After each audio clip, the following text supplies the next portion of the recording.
Hello, my name is William DeHaven, and today I'm going to share with you guys my plans for the future and why psychology will help me in my everyday life.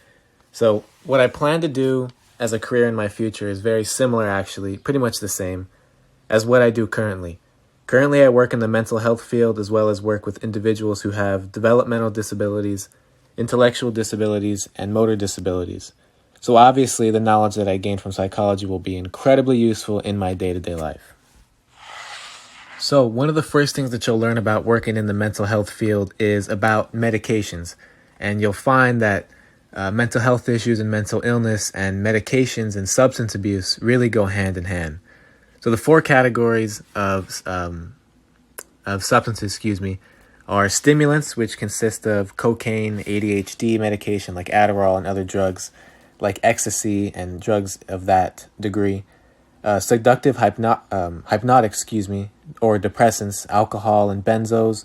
The third is opioids like heroin, Vicodin, or any other prescription pain medication, and hallucinogens such as marijuana, LSD, and ketamine.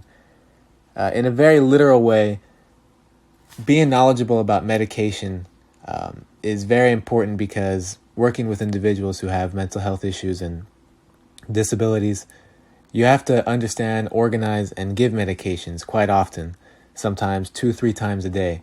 So it's very important just at the very basic level to understand what different medications do and why people are taking them.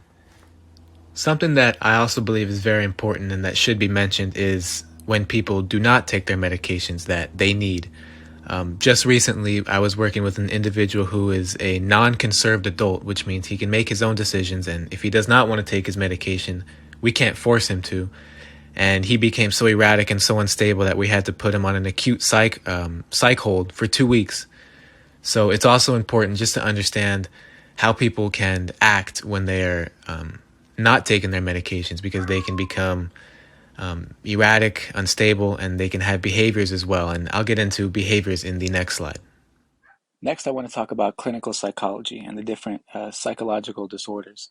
So, working in the mental health field, you have to be prepared to work with people that have bipolar, personality disorders, anxiety disorders, mood disorders, schizophrenia, you name it. And you also have to be prepared to deal with behaviors.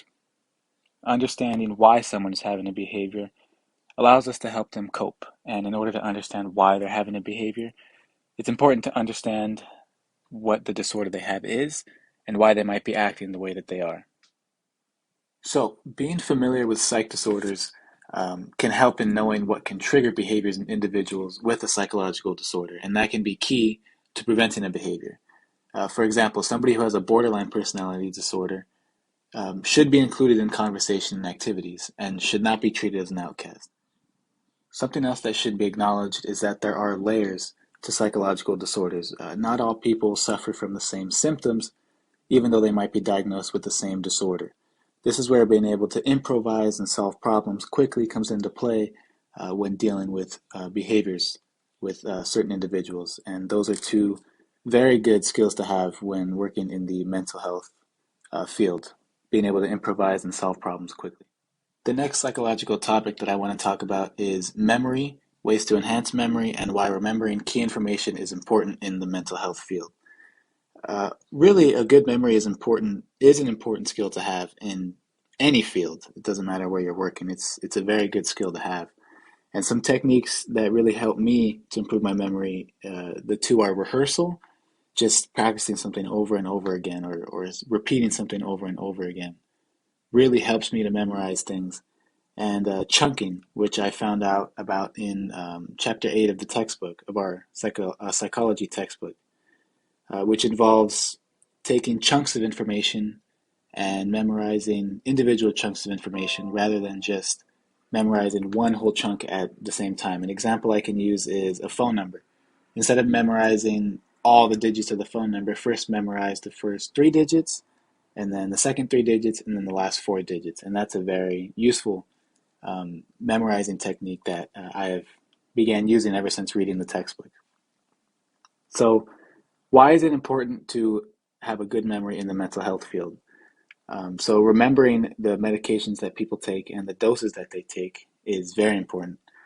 Um, remembering what people's triggers are and how to avoid them, and also just general info such as who I would be working with, their families, what they enjoy doing, their favorite foods, and the list goes on and on. The next psychological topic that I want to talk about is actually very interesting to me, and it's sensation versus perception.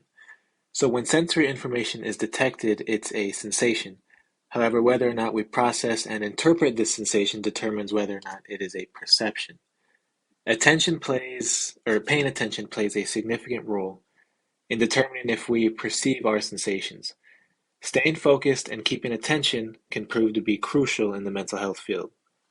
An example of this is when working with an individual who has a tendency to run.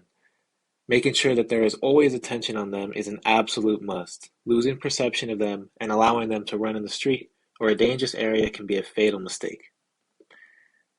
The next thing I want to talk about is signal detection theory and why it is important in everyday life. So signal detection theory is the ability to identify a stimulus when it is embedded in a distracting background, as explained in chapter 5.1 in our psychology textbook. Again, this skill can prove to be very important, but it's also a little hard to understand. So an example that I want to use is if you hear someone that you are working with have a seizure from across a busy park. This is an example of signal detection theory. Although it's very busy and loud in the park, you can hear something happening far away because you're looking out for it and you know that you should be paying attention for it. Psychological methods. Being able to read and understand psychological data, developing communication among substantive and methodological issues. So, being able to read and understand psychological data. Psychological data is usually in the form of observations, experiments, testing, and surveys. When working in the mental health field, it is important to be able to read and understand psychological data. An example of such is if a doctor gives a new diagnosis to someone you are working with. Being able to understand the things that the doctor is saying will help you in aiding the individual. If the doctor comes to the conclusion that the individual you are working with has an acute mental illness, you have to know what this means and what steps to take next. Developing communication among substantive and methodological issues. So going back to the doctor analogy, let's say you do not know what the doctor is talking about and you need help understanding. This is where you communicate with the doctor. Ask the doctor what the best methods are for dealing with the individual's diagnosis. Prescription pain medication use among midlife and older adults with chronic pain. Avoiding abuse of prescription pain medication and the impact that family support can have on an adult that is taking prescription pain medication. So prescription pain medication is used most often after surgeries or major medical procedures. Someone who is already suffering from mental illness is more prone to becoming addicted, so it is important to be sure these individuals do not become addicted. An interesting dynamic is that of generativity, the need to care and contribute to future generations, and the amount of prescription pain meds taken. Those with higher generativity reported consuming more prescription pain medications at all pain levels. This is significant because some individuals you work with in the mental health field will not have family, and others will. Review of transforming teamwork and teamwork in general. How to apply an interdisciplinary team and the benefits of it. Learning the benefits of teamwork to be more motivated to work with others. Interdisciplinary knowledge can be important in all aspects of life, really. The mental health field is really no different. For example, let's say that there are two individuals who both have cerebral palsy and both require feeding. One of the individual's families is certain that using utensils is the best way to feed. The other family, however, swears up and down that hand feeding is the best option. Neither of the families are wrong. There are simply two different methods that some individuals might prefer over another. Teamwork. Teamwork is huge in the mental health field. Working in the mental health field requires lots of teamwork, and becoming more motivated to reach out to others for additional help and information has been vital in my experience. The closer and more respectful you are towards your coworkers, the better the quality of life is for the individuals that you work with.